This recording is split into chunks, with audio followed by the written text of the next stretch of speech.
जय श्री श्याम दोस्तों, राधे राधे, राधे कृष्णा। तो मुझे पूरी उम्मीद है कि आप लोग एकदम खुश होगे, स्वस्थ होगे, मस्त होगे और अपने अपने कामों में व्यस्त होगे। दोस्तों, क्या आप लोगों को कभी ऐसा लगता है कि लोग आपकी वैल्यू नहीं करते? लगता है, जरूर लगता होगा आपको, क्योंकि हर किसी को हमारी वैल्यू होती ही नहीं ना। तो मेरी ये स्टोरी आपका बदल देगी पूरी तरह नजरिया। तो ध्यान से सुने। एक नौजवान था, वो ना एक बार अपने गुरु के पास पहुंचा। वो बड़ा ही उदास रहता था, लोग उससे हमेशा कोई कुछ ना कुछ उल्टा सीधा बोलते रहते थे ना, तो वो बड़ा ही उदास रहता था। तो एक दिन वो दौड़ा दौड़ा अपने गुरु के पास पहुंचा। उसने सोचा कि ना इसका हल सिर्फ मेरे गुरु ही बता सकते हैं। हमें भी जब कोई परेशानी होती है ना, तो आपने हमेशा देखा होगा जो लोग गुरु बनाते हैं खास तौर से वो अपनी समस्या गुरु को बताते हैं ना, तो गुरु उसका निवारण करते हैं। तो इसी तरह वह लड़का भी दौड़ा दौड़ा अपने गुरु के पास पहुंचा और उसने गुरुजी से पूछा कि गुरुजी, मेरे जीवन की कीमत क्या है? तो गुरुजी मुस्कुराए और उन्होंने एक नीला पत्थर उस नौजवान को दिया और कहा कि जाओ इसे पूरे बाजार में इसकी कीमत पता करके आओ, लेकिन कोई कितना भी कहे इसे बेचना मत। वो बोला ठीक है। अब सबसे पहले वो गया एक संतरे वाले के पास। उसने संतरे वाले को वो पत्थर दिखाया और उससे बोला कि इस पत्थर को तुम कितने में लोगे? तो संतरे वाले ने उस पत्थर को देखा और बोला कि इस पत्थर के मैं तुझे 12 संतरे दे दूंगा। तो वो बोला ठीक है, पर मुझे अभी बेचना नहीं है, और वो कह के चला गया। उसके बाद वो एक सब्जी वाले के पास पहुंचा। उस सब्जी वाले को उसने वो पत्थर दिखाया और बोला कि भैया, इस पत्थर के आप मुझे कितने पैसे दोगे?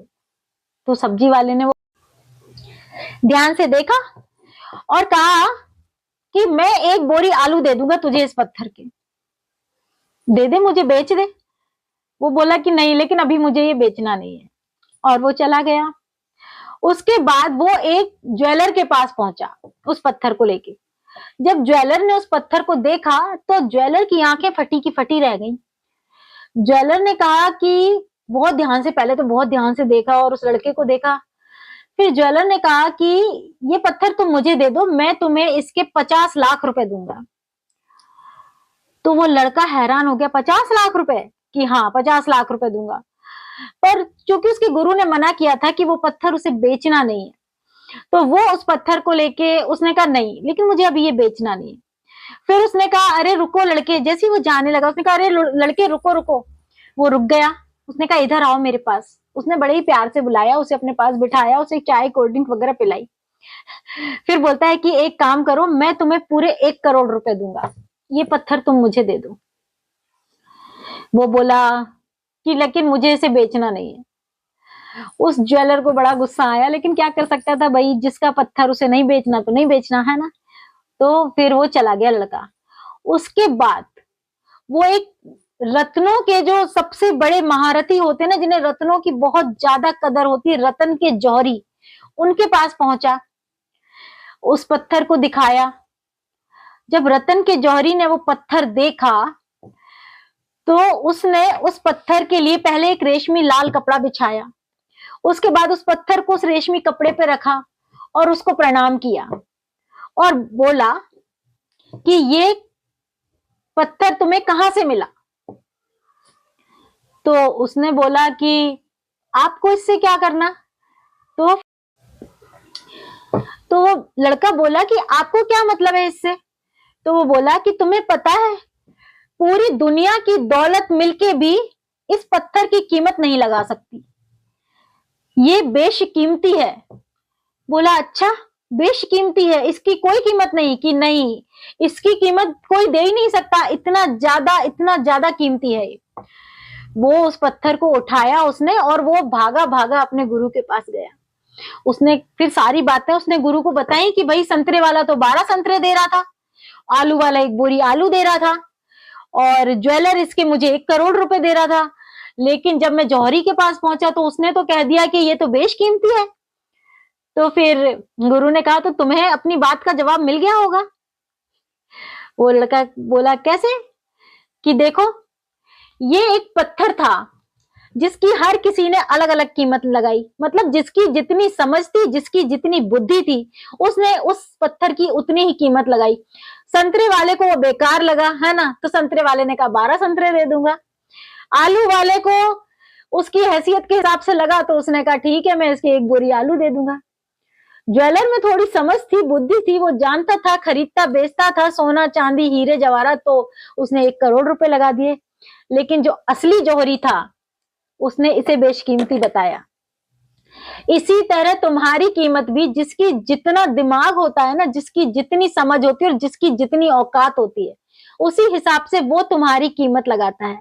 किसी किसी के लिए तुम मिट्टी भी नहीं, और किसी किसी के लिए तुम भगवान के माफिक हो जाते हो, है ना। आप लोगों के साथ भी ऐसा जरूर होता होगा ना दोस्तों। कोई कोई आपको इतना ज्यादा मानता होगा, इतना ज्यादा चाहता होगा, उसे आपके अंदर बहुत सारी खूबियां नजर आती होंगी, है ना। और कोई कोई ऐसा भी होगा आपके साथ जिसे जिसे आपके अंदर सिर्फ कमियां ही कमियां नजर आती होंगी, कोई खूबी ही नजर नहीं आती होगी ना।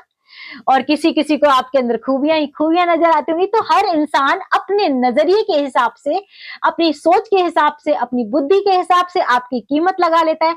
तो आपके जीवन की कीमत सिर्फ आपके वो ही लोग समझ सकते हैं जो असलियत में आपको चाहते हैं, है ना। तो और इसलिए ना दोस्तों, अगर कोई आपकी बुराई बुराई करे ना कि अरे ये तो ऐसा ही है, बेकार है, इसका कुछ नहीं, इधर उधर आपके बारे में कुछ बोले, तो बिल्कुल भी आप इस बात का बुरा मत मानना, और ना इस बात को दिल पे लेके अपने दिल को दुखाना, क्योंकि जिसकी जितनी समझ होगी, उसकी शब्दों में वही बातें होंगी, है ना। तो इंसान की अपनी अपनी समझ है। आपकी कीमत ऊपर वाले को पता है, जिसने आपको इस दुनिया में भेजा है ना। तो आप बेशकीमती हो। ईश्वर ना कोई भी चीज कभी फालतू नहीं बनाता। इसलिए तो मैं कहती हूँ दोस्तों, अक्सर हम लोगों के गलत कमेंट से, बुरी बातों से उदास हो जाते हैं। आप बताओ, वो पहले संतरे वाला उस पत्थर के 12 संतरे दे रहा था, तो क्या उस पत्थर की कीमत से 12 संतरे ही थी? नहीं थी ना। उस संतरे वाले की समझ उतनी ही थी। तो दोस्तों, सही लोगों के साथ उठिए बैठिए, फालतू के लोगों के साथ उठिए बैठिए मत, क्योंकि अच्छे लोग और सही लोग ही आपकी सही कीमत आंक सकते हैं। जय श्री श्याम, राधे राधे, राधे कृष्णा। तो आपको मेरी ये स्टोरी कैसी लगी कमेंट करके जरूर बताइए। क्या आपको भी अपनी वैल्यू पता चल गई कि आपकी क्या वैल्यू है?